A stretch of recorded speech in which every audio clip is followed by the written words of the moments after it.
Good morning. എൻ്റെ പേര് doctor Jayan. ഞാൻ MAJ ഹോസ്പിറ്റലിൽ വർക്ക് ചെയ്യുന്ന കൺസൾട്ടന്റ് ഗ്യാസ്ട്രോഎൻട്രോളജിസ്റ്റാണ്. ഇന്ന് വളരെ മുഖ്യമായിട്ടുള്ളൊരു ദിവസമാണ് വേൾഡ് ലിവർ ഡേ എന്ന് പറയും.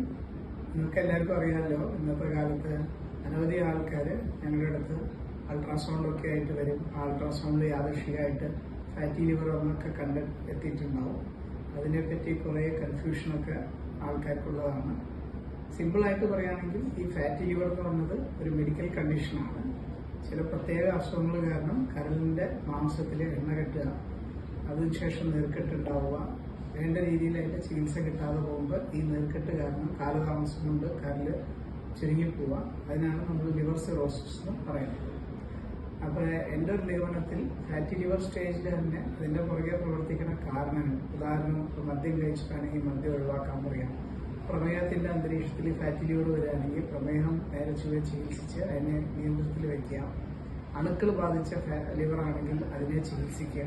പിന്നെ ചില പ്രത്യേക സാഹചര്യങ്ങൾ, ഉദാഹരണം കരളിൽ ചെമ്പിന്റെ അംശം കൂടി വരിക, കരളിൽ ഇരുമ്പിന്റെ അംശം കൂടി വരിക, ഇത്രത്തോളം പ്രശ്നങ്ങൾ കാരണം പേഷ്യന്റ് ചിലപ്പോൾ ഡോക്ടറിന്റെ അടുത്ത് വരുന്നത് വളരെ യാദൃശ്ചികമായിട്ട് ഒരു അൾട്രാസൗണ്ട് ഫാറ്റി ലിവർ കണ്ടെത്തിയതായിട്ടോ അല്ലെങ്കിൽ റുട്ടീനായിട്ട് ചെയ്ത ചില രക്തം പരിശോധിച്ച് നോക്കിയ ചില ബ്ലഡ് ടെസ്റ്റ്, കരൾ സംബന്ധമായിട്ടുള്ള ടെസ്റ്റുകൾ, ലിവർ ഫംഗ്ഷൻ ടെസ്റ്റ് ചില പ്രത്യേകതകൾ കാണുമായിരിക്കും.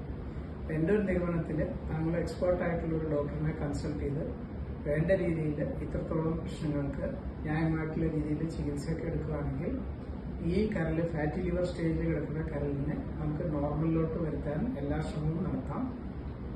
അതുവഴി നമുക്ക് ഈ കരള് ചുരുങ്ങിപ്പോവാതെ സിറോസിസ് ഓഫ് ലിവർ പോലത്തെ ഒരു ഭീകര അസുഖത്തിലോട്ട് മാറാതെ നമുക്ക് ശ്രദ്ധിക്കാവുന്നതാണ്.